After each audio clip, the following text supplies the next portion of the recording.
Hey, you guys, I'm Phil Town from Rule 1 Investing. I want to talk to you today about what makes this strategy of investing, Rule 1, different than everything else.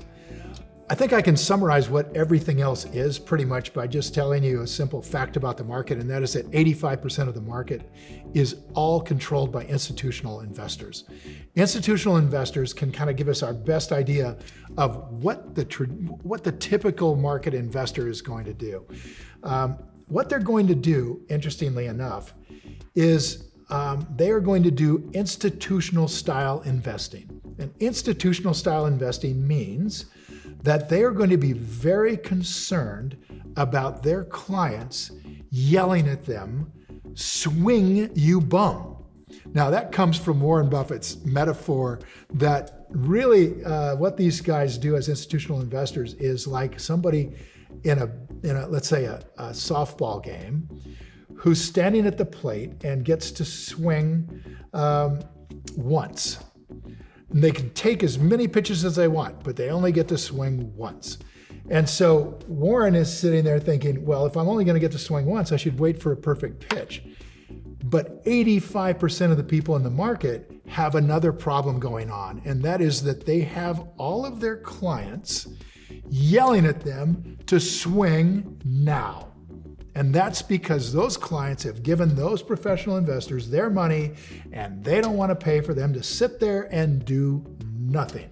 And that ought to tell you one of the reasons why individual investors who practice rule number 1 have an enormous advantage over institutional investors. Nobody's yelling at you to swing, you bum. Maybe your spouse, but generally nobody. You get to choose. You don't have to get pushed into anything at all. So the first thing that makes Rule 1 extraordinarily different than what goes on in the rest of the market is we don't have to take a swing. We can just sit there waiting patiently for the pitch we can hit. Now, the pitch we can hit, we talk about that a lot in Rule 1 investing. Wonderful business, attractive price. You guys kind of been through all that. But the key thing is we don't have to swing. Now, the second thing is that we want to make sure we understand the pitch we're supposed to swing at, right? What's the pitch look like? In order to know that, we need to be able to go back in time on businesses. We need to be able to go back at least 10 years on businesses to see how have they done during a recession. How have they done when the tide goes out? Because when the tide goes out, we get to see who's been swimming naked. So when everything's going good, lots of companies are doing well. But when things go bad, that's when the great companies really, really show their stuff. So we want to go back at least 10 years. Now, we also want to be able to project out the next 10 years. Now that becomes pretty difficult because we're looking out the front window of a car driving into the fog. We don't have a perfect view of the future. But if we understand the business, then we can get a pretty good idea from the past about what the future looks like, particularly if this business has a very, very big moat. Then it's very likely that the future will look like the past, even though we can't see it that clearly. So that's what we need. We need to be able to see well into the past to get an idea of what the future looks like. And so when we have that on a company, we've got something we can feel pretty confident about taking a swing at. Now, when do we swing? We swing when we get a really good price. We swing when it goes on sale. So this is a really simple concept of Rule 1 compared to what the institutional investors do, trying to swing all the time, trying to satisfy all of their clients that they're the smartest person in the room, that they're the one that can make money in every kind of time situation and so on. When we think that's just all too hard, we just want to keep it simple. Find a business you really understand because you can see deeply into its past. It's a very simple, predictable business, which means the future should look a lot like the past. And now some event has come along, put this company on sale, and we can buy it with a big margin of safety that protects us from the ups and downs of the world. So the numbers that we could use to calculate whether this business is on sale, whether we have enough information, are there for lots and lots of different businesses.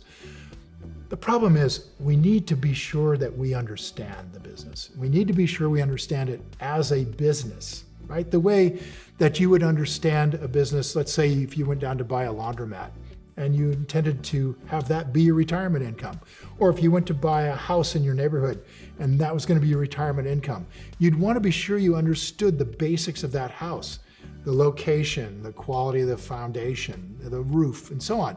So there's basic things you need to understand about this business in order to feel confident that you can buy it when it goes on sale. People often ask, aren't you guys putting all your eggs in one basket, right? And there's a couple ways to think about this. Mark Twain said, yeah, put all your eggs in one basket and then watch the basket.